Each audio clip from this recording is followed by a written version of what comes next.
Good morning. This side Dr. Renuka Mehra, Assistant Professor, Government College of Commerce and Business Administration, and I am here to take up Incidence of Tax Part 2. Now, in the earlier video, what I have told you that we know that what type of people are there, or we have to say what type of person are there for calculation of tax. Now, in earlier video that today I have uploaded, dear students, you have seen I have told you about incidence of tax. Incidence means the tax amount to be levied. Now, tax amount to be levied, or in other words, we have to calculate how much tax each and every person has to pay. We have already talked about 3 points. In that, first was income received in India, second was income earned in India, then we have talked about agriculture income. Now, let us continue with the rest of the points. Dear students, if you have any doubt in the lectures or you want to contact me, then you are free to do so. My email ID is renuka.gccba@gmail.com. You can mail me your doubts and you can clear them as and when you want to do so. Now, let's continue with our studies. I hope the format is there with you, dear students. So, what is the next point? Yes, very good. The next point comes business income. Now, business income is one which is earned in India. Number second point, any income which is not earned in India but received in India. Third point, business income not earned in India but business controlled from India. And fourth point is business income not earned from India, not controlled from India. Then, so let us first discuss about number 1, business income earned in India. Likewise, if we talk about Reliance Industries, we talk about Airtel, we talk about Bharti Group. Now, these are those companies which are operating in India. Fine. Now, these are those companies operating in India, earning their revenue in India. Hence, all the 3 type of people will be taxed. Same goes with Domino's, same goes with McDonald's. They are earning profits in India, so they all will be taxed. Why? Please remember, because profit earned source is India. Dear students, always remember, for your logic, always to keep it in your mind, always remember that we need not to cram everything. We need to understand it, because dear students, in my 12 years of teaching experience, I have always seen that we tend to cram tax. Please, my request to every one of you, don't cram the test, but try to solve and try to build a strong base for taxation. And how that strong taxation base can be built, like I am doing it with you right now. We are talking to each other. We are trying to explain each and every concept to you, so that you need not to worry about how to solve a question. Fine. Now, first income is very much understood. Second comes business income earned in India but received outside India. Then also, since the business income is earned or accrued in India, hence to be taxable to all. Third point states, what is my third point? My third point says income, profit or income earned from business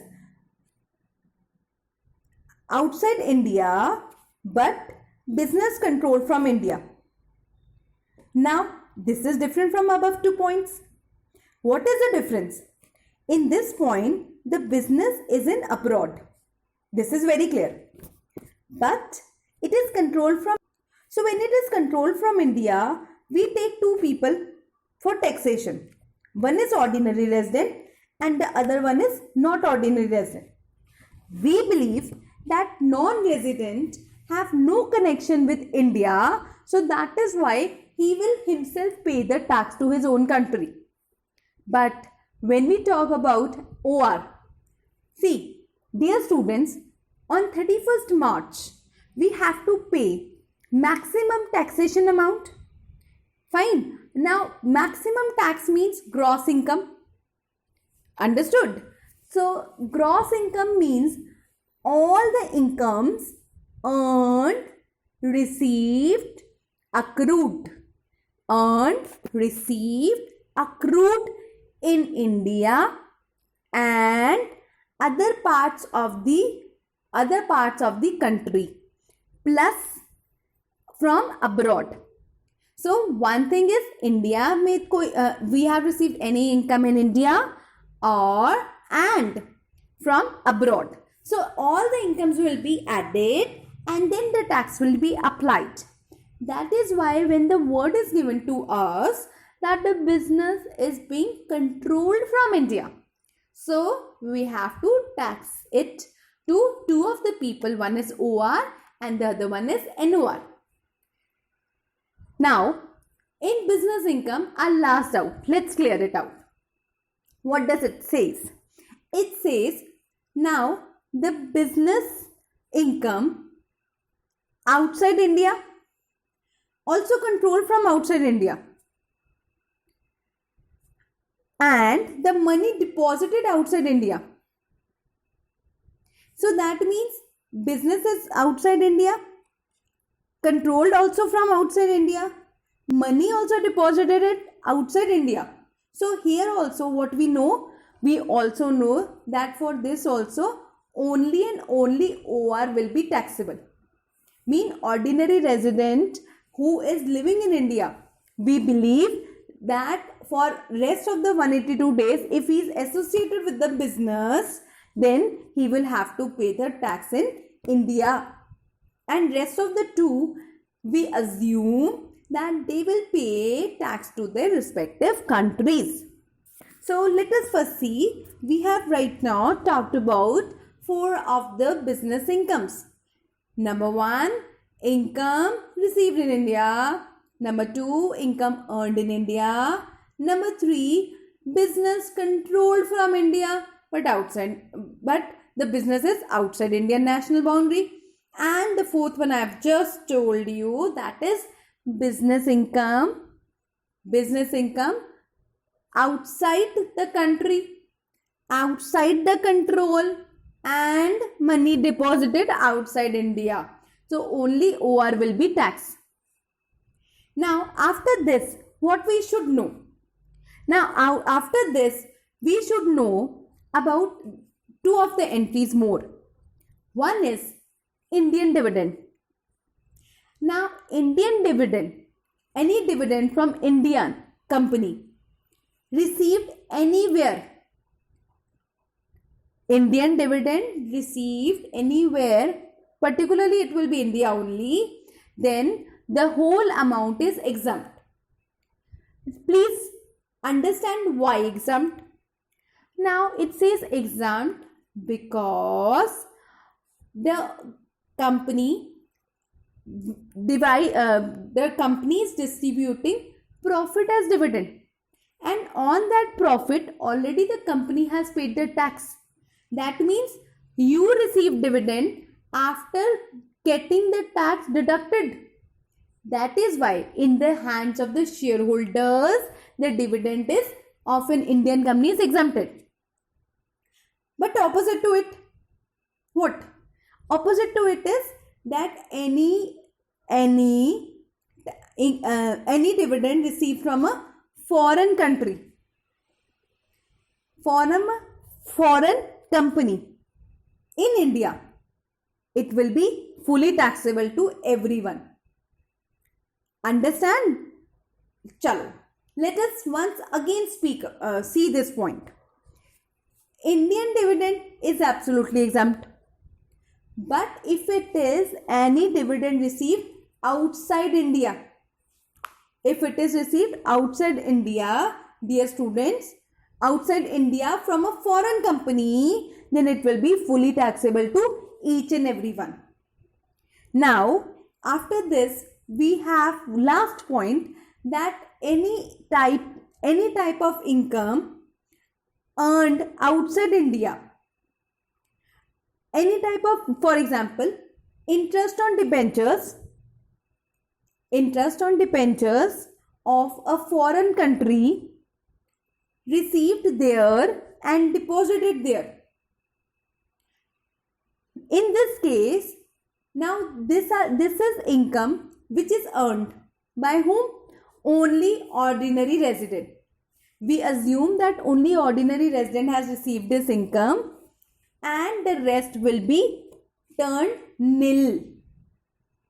Please understand, dear students, what is the difference between nil and exempt? Though, if we see the literal sense, they both means that there will be no tax to be charged. But in reality, understand, when we say exempt means no tax to be paid. But when we say nil means the tax may have been paid or has to be paid in some other form. Fine. So this is the difference between nil and exempt. Now, before closing my lecture, now the last point that we have to discuss is any past untaxed foreign income. Any past untaxed foreign income is one which is received. This is a foreign untaxed income received in India, hence exempted to all. Now why? Ma'am, it has been received in India. Your teaching is wrong. So please listen carefully. Here the word is untaxed.